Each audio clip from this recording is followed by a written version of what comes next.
All right, good evening. Could you introduce yourself to the class? How you doing? I'm Dr. Caleb Wilson, a research associate at the University of Pennsylvania in Philadelphia. Hello. Nice to meet you. They're a lively How's bunch. everybody doing? Yeah. So the other day we had a chat with Adam, and we talked about his Size 2 chat that he had started and that you had been involved in. And I guess the first question I wanted to ask you is, how did you get involved in that, and what was your initial reaction once you saw what he was trying to do? I guess maybe like a year and a half ago, someone I was interacting with on Twitter informed me of the Size 2 chat, and so I went on and checked it out, and it's a pretty cool setup, right? So students, especially high school students, get to interact with scientists from all across the country and actually the world to get questions answered, ask them questions directly. And so it's a pretty cool platform because if you think about it, usually the traditional way of interacting with scientists would be to maybe visit a campus, have someone come in for a career day, but there was always these filters in between the students and the scientists. But in the Twitter format, you get a direct interaction, right? So you can just ask whatever questions you've been thinking about, and it's more not necessarily FaceTime because it's not Google Hangout, but to get those direct interactions is important. Can you go into just a little bit of how possibly social media has helped you in your field? Mainly, I would say it's more about like a way of like kind of getting information, finding people that are doing type of science that I'm doing that I may normally find out about them through find a research paper that's interesting, maybe bumping into them in a conference, but you can kind of follow specific hashtags and find people and follow along with them.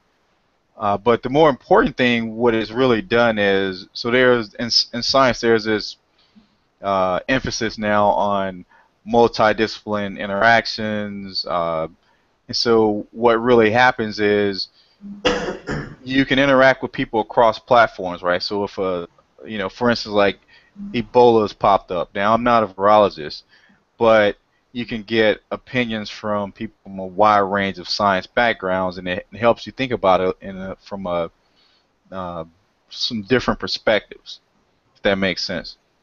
Yeah. Yeah. How's it like? Sorry, can you guys see me? I'm not sure if you can. How well you can see. It's a little dark on your face, but the light behind you is pretty bright. All right. Yeah, that's probably the problem. Okay. Let's see.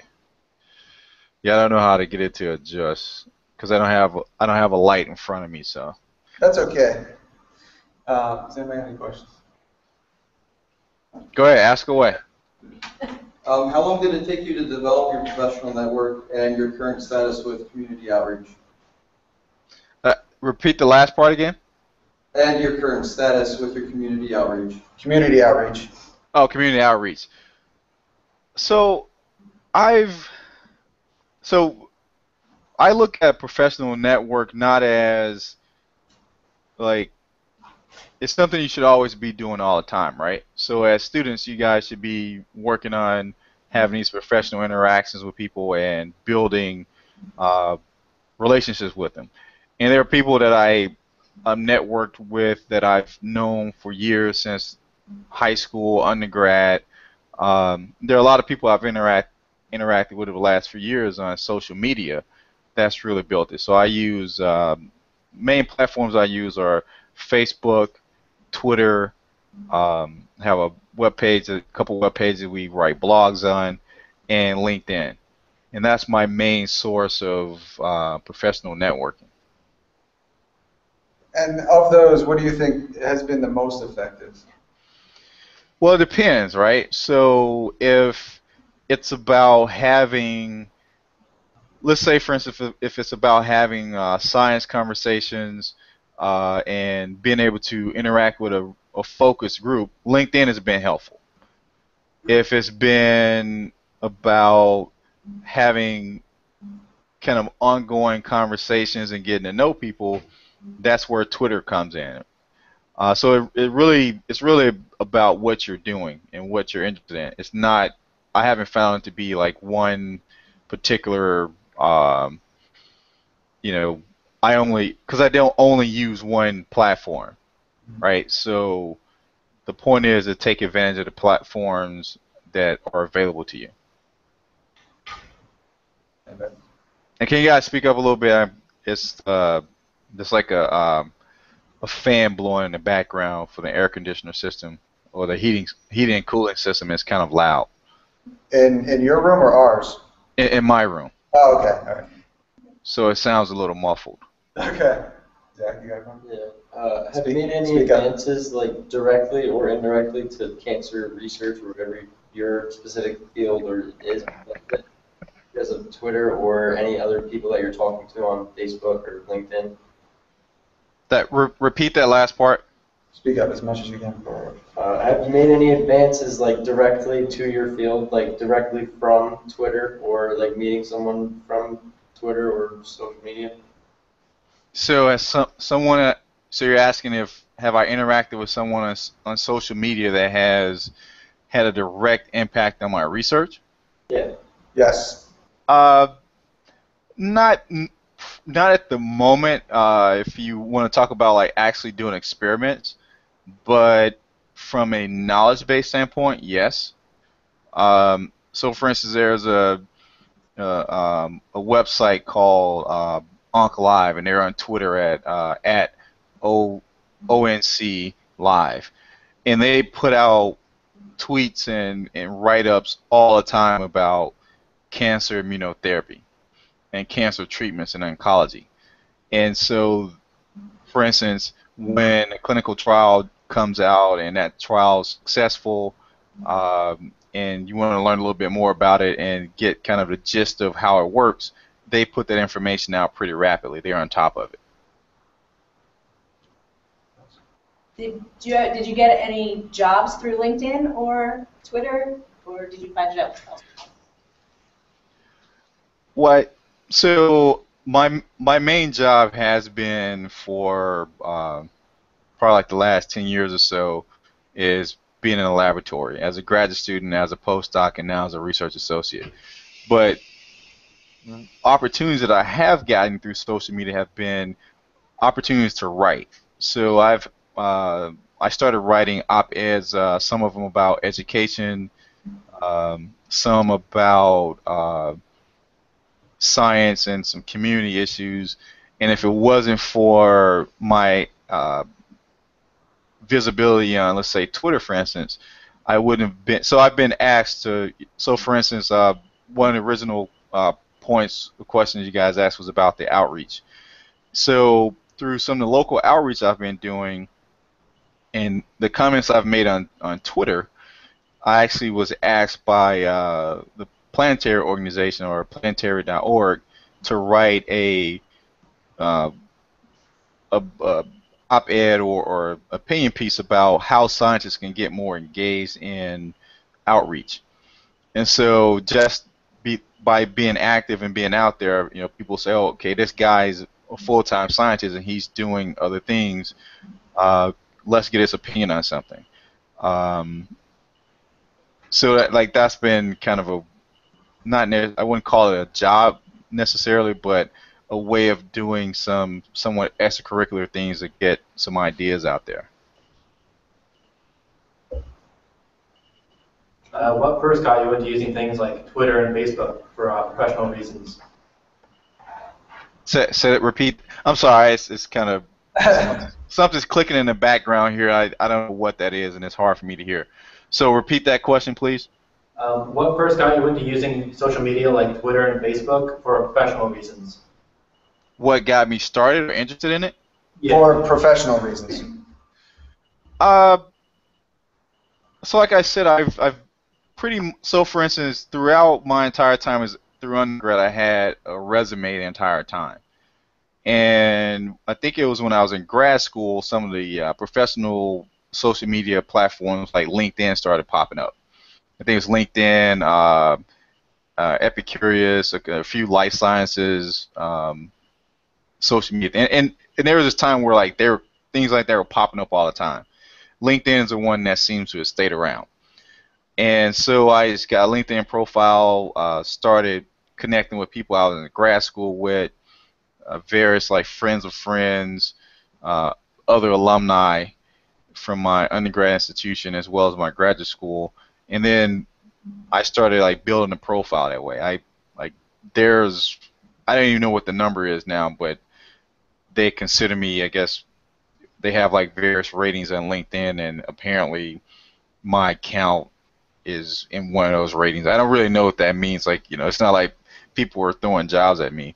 The other benefit is, so for somebody like me who's doing cell therapy work, there's a lot of startup companies and a lot of big pharma companies that are getting into it. And so every so often I'll get a direct message from or inbox from a recruiter, and they'll say, hey, this job is open. I saw your profile, thought maybe it'll fit. Consider applying for the job. So there are opportunities do come along. So far I haven't like gotten any interviews or any job offers from that, but it's good to have your name out there because hiring kind of, I guess, from an industry perspective, it goes and it ebbs and flows. So if your name's out there and if you're interested in switching from academia to industry, that works. Have you ever used Google Hangout to showcase students maybe some of the research that you're doing, or like a live trial or a live experiment? No, actually, I haven't done that. That would be a little bit challenging to try to convey that. But one of the things I've done is been available to answer questions. So kind of like this platform. Or also I've been invited to give science talks. I've gone out to a couple universities and talked to students about my work. And that's a better way to actually get an interaction, because I can probably navigate and show you data and spend a lot more time having a one-on-one conversation if I'm in person, there in person. Yeah. I see you're in graduate school for education? No. In the Graduate School of Education, I am a affiliate member of the Center for Minority Serving Institutions. Okay. So I'm in the School of Medicine. Okay. I saw you were doing you had some interest in STEM. Yeah, so one of the earlier questions highlighted like jobs, right? So through my social media advocacy for outreach, I was interviewed last week, and an interview was published, I want to say, this past Saturday online. So it was an interview about STEM and careers and stuff. And so one of my perspectives about STEM is I encourage most students to get involved.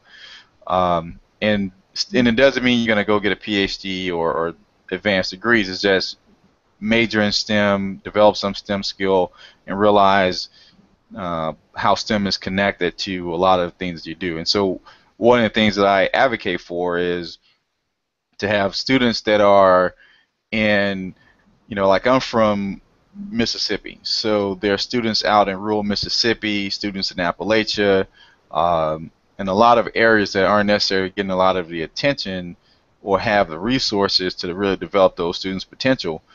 And I think that as a country, we should be tapping into that talent pool, regardless of where they are, because those are going to be the people that are going to come up with alternative energy sources, new innovations when it comes to like maybe food delivery, science, medicine. So we need to make sure that our best minds are being developed to actually help the country move forward and solve a lot of our problems. I got another one. Go ahead. So have there been any downsides to social networking, and has it affected you in some way professionally? I haven't been affected professionally so far. The downside of social networking, especially like Twitter, is you run into what you guys know is referred to as the trolls, right? So, for instance, and some of the conversations about Ebola, there'll be somebody that will be pretty set on kind of pushing the negative aspect or being a bit what I would call fear mongering or hysteria, and then they keep chiming in. So at a point where you have to get to where you stop responding to them or mute them or block them if necessary. But I haven't had any really crazy interactions because I try to stay very professional and cautious while on social media because you got to think about it. So I have like a personal Facebook page where friends I'm connected with, but I have a couple fan pages that I run, and also my Twitter account is open, so it's not a protected account. So anything I tweet is out there for somebody to, if they want to spend time and scrub through a few thousand tweets and say, oh, he tweeted this one thing, so we're gonna hold it against him, and it could happen. The plus side to that is more and more people are engaged in it. So your generation won't even be able to ever consider like not having social media, and that's a cool thing, right? So when it comes to jobs, what you have to think about is if employers are holding being active on social media against students, basically going to really just deplete their potential hires. They're going to miss a lot of good people. So I wouldn't be concerned about that. But given that you are college students, I would, not have the camera out recording stuff when you're out at the parties and celebrating, various sporting events and doing a lot of social activities. That will be held against you.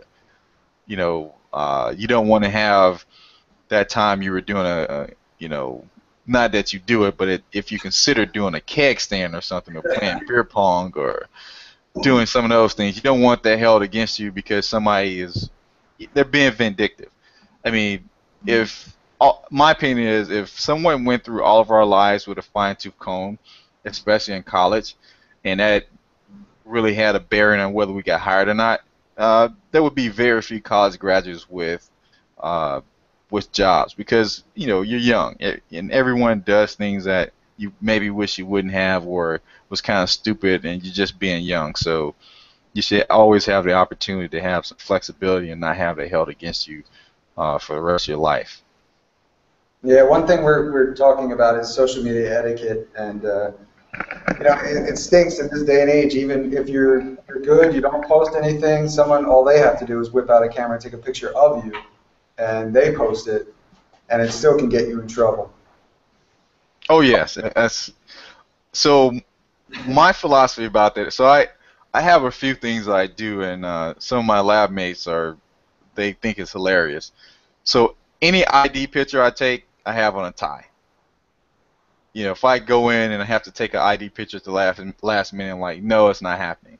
If you look at my profile pictures, I make sure that it's presentable, as well as I'm cautious so let's say for instance if there's a happy hour later on or something, or like there have been a few faculty members that have left and there's a going away party.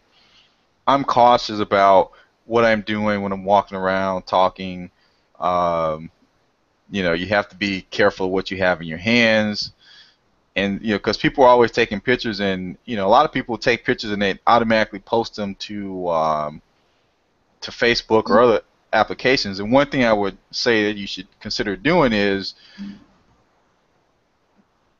making sure if somebody tags you in a photo that you have to accept it before it shows up on your profile, right? So, and that usually means that if someone tags you, it's not going to show up in a search because you haven't basically allowed the tag to happen. So I would give permission because you don't want anything goofy could happen. You could get off the bus and trip or something, and somebody happens to take a picture, and there's this crazy picture of you, losing your books and looking very disheveled because you just tripped, and then that's floating, and you go viral. And maybe that's a good thing. But then there are other instances where, in a professional environment, there are going to be times where, there are cocktail parties, happy hours, and you don't want, because you're walking around with you decide to have alcoholic beverage if you indulge in alcoholic beverages, and have that come up later because, oh, well, here's this picture of, Dr. Wilson at this party, and it's just like, no, we're not, it's not crazy time. It's just let's relax and not have this craziness going on. You have to protect your image and your name. I would be absolutely aware of that and be very diligent about it. Go ahead. What I see you advice, raising your hand in the back. That's what advice would you give young professionals when trying to market themselves or connect with other professionals? So the good thing about social media, so let's say, for instance, like mentioned before about LinkedIn, you have ability to connect with, let's say, for instance, at Stockton, you can connect with alumni, you can connect with current students, other students from the area where university is, other students in a region, et cetera, et cetera. So you can find groups and interact and start making those connections and build a rapport with people. What I would say is one of the best things if you use Twitter is to participate in Twitter chats, right? So, for instance, every so often there's, like earlier today, well, actually yesterday, I was in a Twitter chat about media ethics concerning Ebola, the Ebola outbreak. And so I had the opportunity to participate as a panelist, but you don't have to be a panelist. You can actually just jump in on the conversation, follow the hashtag, and based on what you say, you may start getting responses, and people say, "Oh, well, that makes sense." Or you get someone that decides they're going to argue and going to hold their line, and you make your points, they make theirs, and other people will pay attention, and then you can start connecting with people. Same thing with who to follow. You find someone there, and if I don't know what career objectives you all have, but let's say, for instance, you're interested in, I don't know, science regulatory policy. Well, who's doing that? What organizations are doing it? Can you find actual people that are doing it? Are there reporters that are reporting on it? And that's when you go through and you find and connect with those people. You follow them on Twitter. You can follow their fan pages on Facebook and other types of.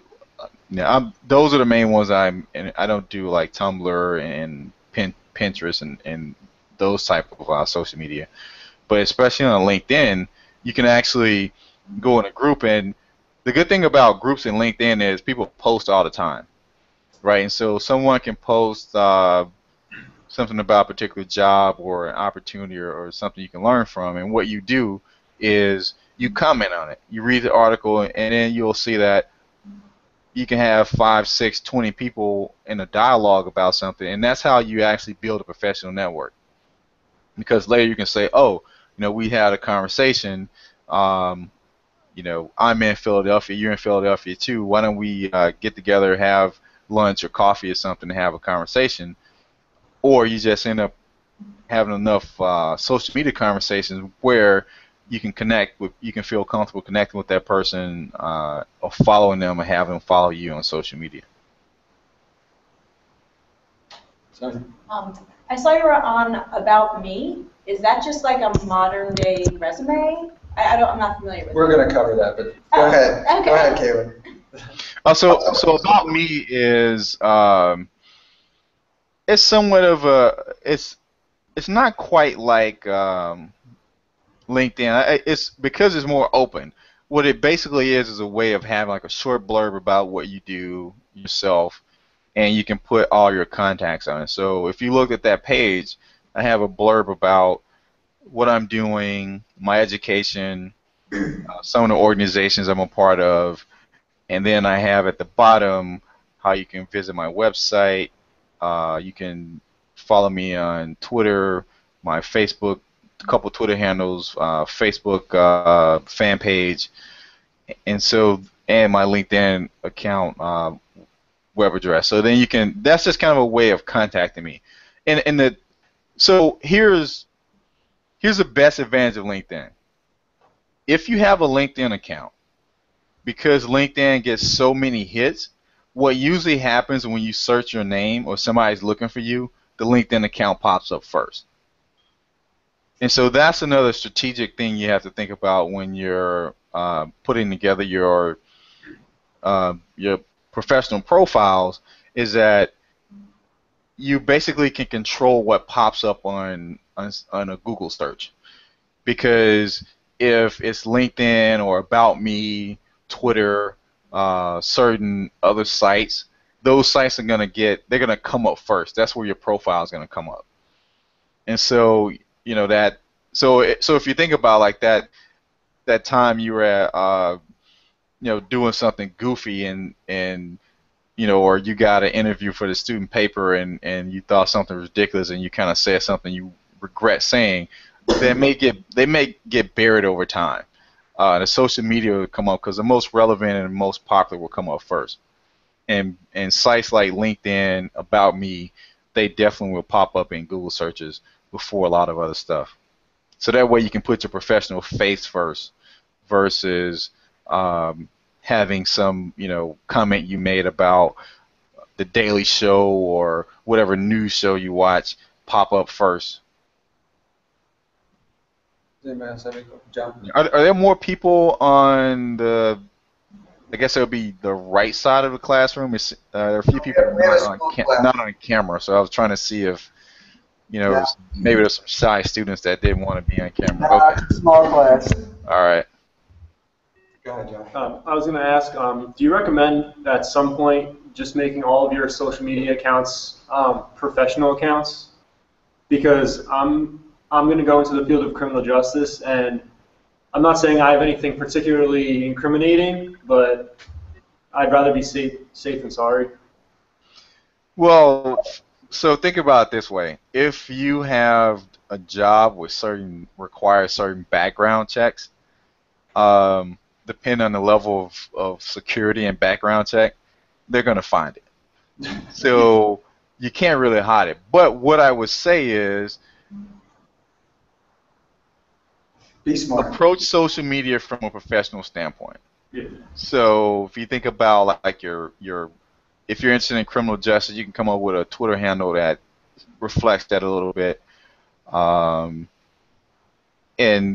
I would try to be as professional as possible on social media. The downside about social media is that a lot of things come across on your news feeds on Facebook or your timeline on Twitter, and it's tempting to kind of you see something and have a visceral reaction and want to go on a rant. And it's the First Amendment. You have the ability to do that, but what you also have to consider is someone taking that and wanting to have some long, drawn-out conversation with you. So I would say your public face should be the best face you want to put forward, and that should be a professional face, if possible. I mean, you may have your social media account where you may have a professional social media account, like say a professional Twitter account, and you may have a personal account where it's a private account and only you and a close-knit friends and your family actually knows what you're talking about, if you want to have some more uncensored conversations. Yeah, the first day they created Twitter accounts, and I had them, even if they had Twitter accounts before, I had them create new ones. Okay. Just for that purpose. Oh, absolutely. I mean, that's a good thing. So you definitely have to. So if we go back to what I was saying before about searches, right? So if you have a public social media account, that's going to pop up, right? So I don't know if any of you Google my name, but if you Google it, it's probably going to be LinkedIn, some Twitter posts, or my Twitter account. I think that story from planetary.org, that's going to come up. So that's something to be mindful of, because nothing goes away when you put it on the internet. It's getting cached somewhere. I mean, there's a archiving database called, I think it's still active, called the Wayback Machine. So you can actually go back and look at websites from like 1995, and they don't look anything like they look now. And I would be willing to bet that somewhere on a server somewhere, you know, whatever you said is cached somewhere. Even if you go through and delete the account and try to get rid of all the tweets or posts, likely it's somewhere sitting on a server, and all it requires is the correct person. The good news is, I don't think people, if somebody's spending that much time trying to find out something about you, it's either required, or that person probably has too much time on their hands, and they're gonna do, you know, they have some issues maybe they need to work out. Anybody else have any? To be short about that. Zach has another question. Go ahead. Yeah, sure. Go ahead. You spend a lot of time in the lab. Has it like benefited you, like research in the lab? Has the research in lab benefited me? Oh, absolutely. So, Is that not what your question was? Well, like, are you able to use Twitter and stuff like that in the lab? oh, like no, you mean like what I do sometimes is it's rare because it's just, you know, I'm too busy and I don't have time to live tweet stuff. But I'll say like I was in a Twitter chat about 4 or 5 days ago. And I was like, uh-oh, it's time to go and teach some T cells how to kill cancer and HIV. So like I'll drop that or something, but I haven't spent a lot of time actually going through my day unless I'm asked. So a couple years ago, the Career Services Office here at Penn wanted to have a postdoc live tweet their day. And so from their account, so what I did was I went through and live tweeted what I was doing for the day.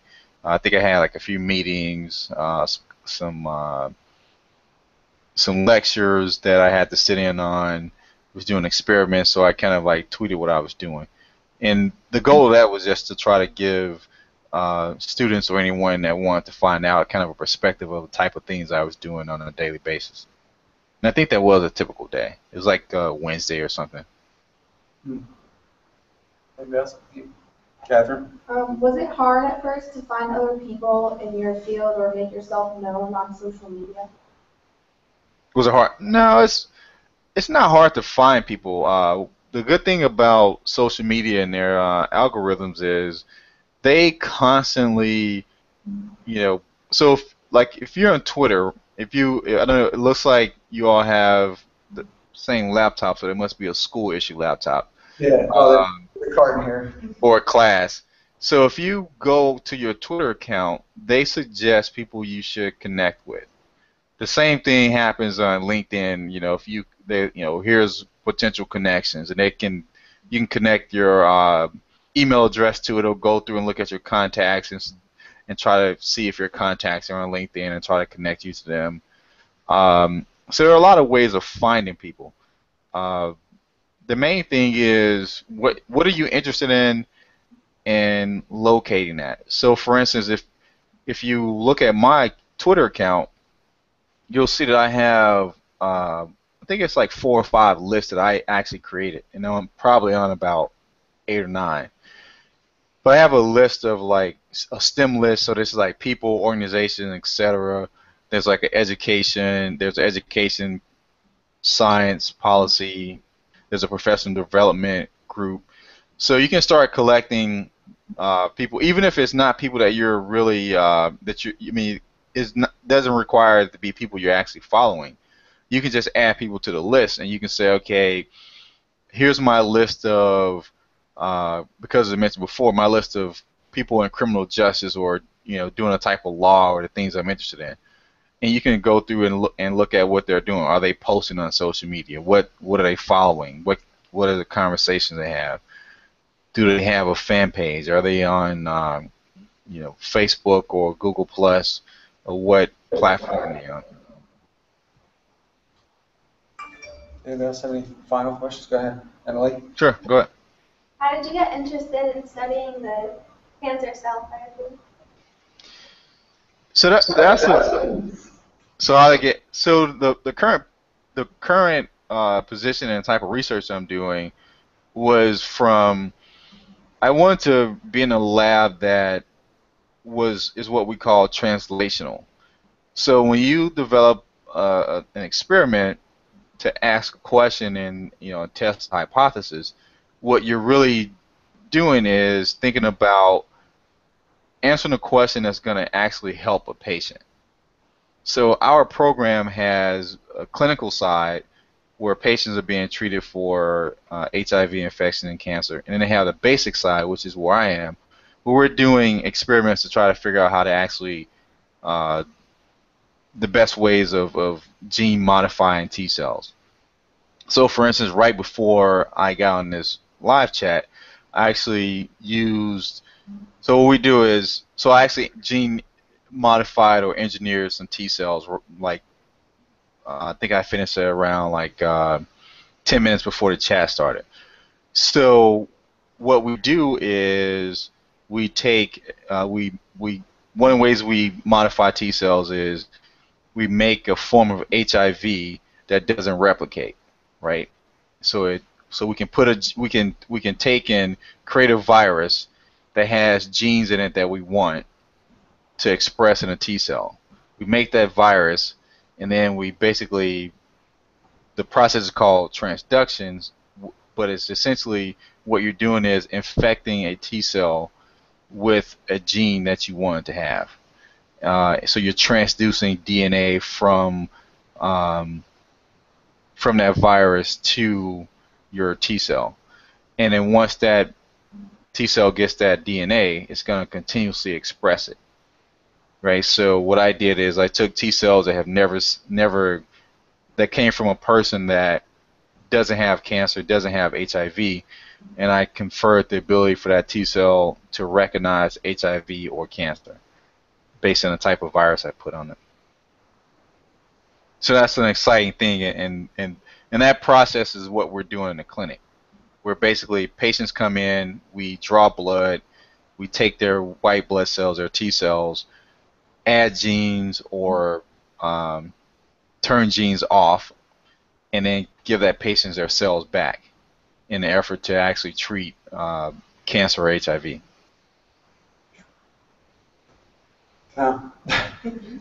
You guys okay? Like your eyes just kind of like blew up. It's funny.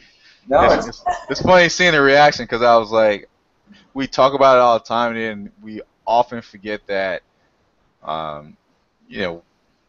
we're around each other, that the general public isn't exposed to that. Even a lot of people on campus. Real quick, that's the other advantage of being on social media. To be able to interact with students, to be able to interact with the public, because it's a process called, that has I guess it's a little cute name called sci-splaining. And as a scientist, I can talk to people all day about science, and we can use our jargon and go into these in-depth conversations. But for me, the more important thing, or one of the most important things, is can I convey that to the public?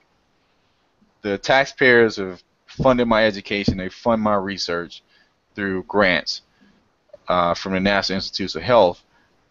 I think it's important for me to be able to communicate what I'm doing to the public when asked or in a conversation, and be able to do it in a way that the public can get an idea and come away with understanding what I'm doing.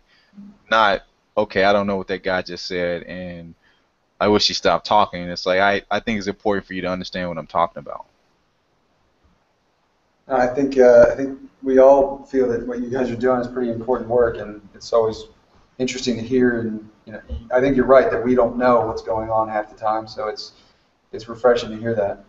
Yeah, use social media. You want to know, and like the latest thing is Ebola. You want to know about what's going on with Ebola. Get on social media. Find a physician. Find somebody who's in public health or infectious diseases, and start asking questions. A lot of people will respond to it also. Yeah, we have a student here who wants to be a physician's assistant, so there you can find out. There you go. I'm sure there's colleagues at UPenn who can help you.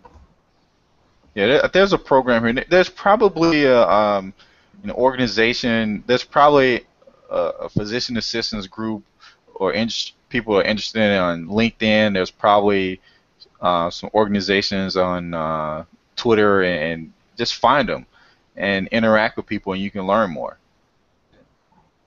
You could end up with mentors that otherwise you would never even have contact with them, other than the fact that you're on social media.